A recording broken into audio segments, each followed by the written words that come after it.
दरम्यान नागपुरातील कोराडी औष्णिक विद्युत केंद्रातून कंत्राटी कर्मचाऱ्यांच्या आंदोलनाचा आढावा घेतला आमचे प्रतिनिधी तुषार कोहळेंनी।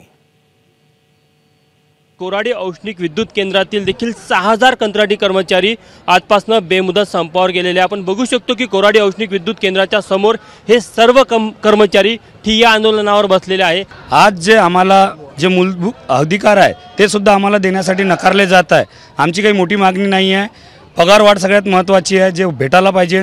दुसरी आहे एनएमआर पद्धत लागू झाली पाहिजे। तिसरी आहे वयाच्या 60 वर्षापर्यंत जॉब सिक्युरिटी भेटायला पाहिजे आणि मेडिक्लेम सारख्या सुविधा अशा छोट्या छोट्या सुविधा मागितल्या। पण या सुविधेसाठी सुद्धा आम्हाला ऊर्जा मंत्र्यासाठी दखल घ्यायला लागत आहे।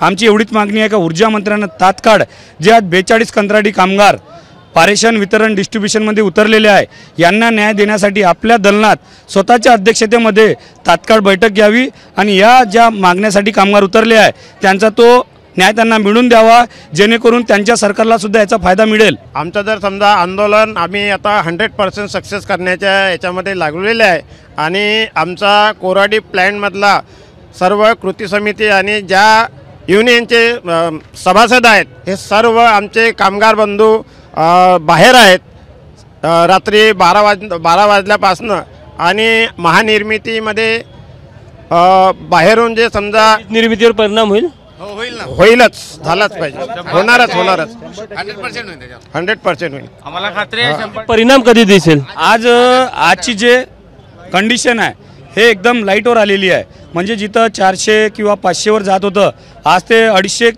ते 300च्या दरम्यान चालू आहे। हे जर असंच चालू राहिलं तर हे लवकर ठप होण्याच्या कगारावर आहे। कोराडी औष्णिक विद्युत केंद्राची वीज निर्मिती ठप्प होण्याची शक्यता आहे। कॅमेरामॅन अतुल नेटेसह तुषार कोहळे, एबीपी माझा, नागपूर। एबीपी माझा, उघडा डोळे बघा नीट।